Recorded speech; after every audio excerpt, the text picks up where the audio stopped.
এখনই তো অ্যাক্সিডেন্টটা হয়ে যেত, তারপর দোষটা হইতো আমার। আরে আজও এখনো দাঁড়ায় আছেন কেন, সরেন। সরি। নাম কি? নূপুর। আপনি কোন দিকে যাচ্ছেন? কেন, আপনি কোথায় যাচ্ছেন? রূপগঞ্জে। আপনি চাইলে আমি আপনাকে ড্রপ করে দিতে পারি। আপনাকে ধন্যবাদ বলে ছোট করব না। আপনি সত্যি আমার অনেক বড় উপকার করলেন। আচ্ছা, আপনি এখান থেকে তাহলে কোথায় যাবেন? আমার একটা ফ্রেন্ড আসবে।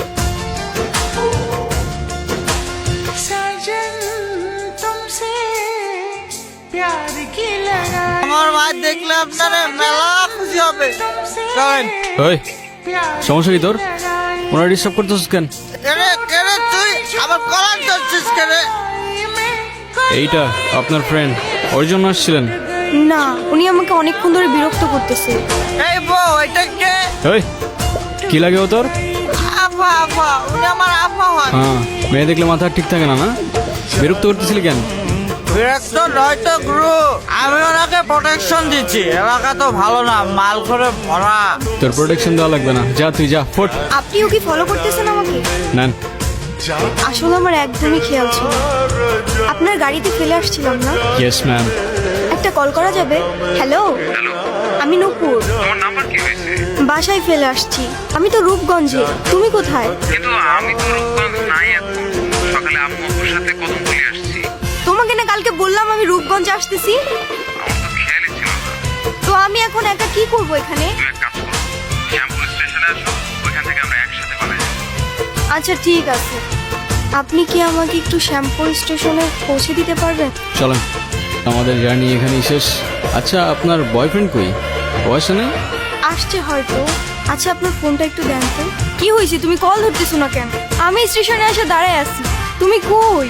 আসলে একটা প্রবলেম হয়ে গেছে, বুঝছো? কি হয়েছে? আম্মু বলতেছে যে মেয়ের বাপ মায়ের পরিচয়টাই নাই, সেই মেয়ের আমি পরে তুলতে পারবো। এই শহরের মানুষগুলোর জন্য কান্না করে লাভ নেই, মুখটা ধুয়ে ফেলেন, আর পারলে সাথে নিজের কষ্টগুলো মুছে ফেলেন। বলছিলাম না, আজকাল মানুষের 2 দিনে ভালোবাসা হয়, 3 দিনে পালাই গিয়ে 4 দিনে ডিভোর্স হয়ে যায়। আপনার তো তাও ভাগ্য ভালো, আগেই কাহিনী শেষ। আচ্ছা, আমার সাথে বারবার কেন এমন করে বলতে পারেন? আচ্ছা, কি হয়েছে বলেন তো? সে যেই তো আসে নাই, আপনি বাসায় ফিরে যান। না, আমি আর ওই বাসায় ফিরতে পারবো না, আর কখনো ফিরতে চাই না। ফিরতে চান না মানে? ঠিক বুঝতে পারলাম না।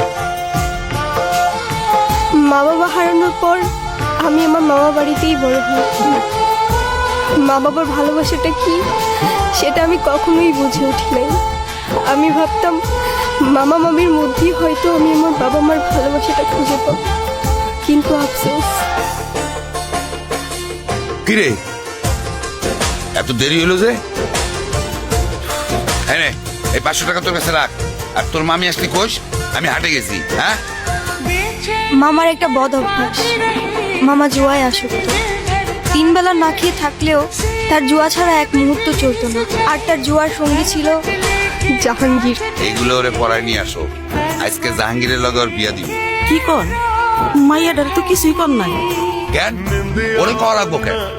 বেশি কথা পারায় না তো। যাও, ওরে রেডি করে নিয়ে আসো, যাও। তোর মামার আমার জীবনটা নষ্ট করছে, এখন তোর জীবনটা নষ্ট করবে। শুনছি 7-8টা বউ আছে, সংসার করতে পারে না। তোরে না একটা পুলায় ভালোবাসে, এই পুলাটারে কল দে, কল দিয়া পুলাটার সাথে পালায় আসা। তোর জীবনটা নষ্ট করিস না। ও নাকি আমাকে অনেক ভালোবাসে, আমার জন্য সব কিছু করতে পারবে। ওর কথাগুলো শুনলে মনে হতো পৃথিবীতে অন্তত কেউ একজন আছে যে আমাকে সত্যিকারের ভালোবাসে। আর যখন কাঁধে দায়িত্বটা পড়লো, সেই ভালোবাসা জানালা দিয়ে পালায় গেল, তাই তো? আমি তোমাকে ভালোবাসি। শুধু এই 3টা শব্দ বলে দিলেই তো আর ভালোবাসা হয়ে যায় না। সারা জীবন পাশে থেকে দায়িত্বটা কাঁধে নিয়ে তারপর ভালোবাসাটা প্রমাণ করতে হয়।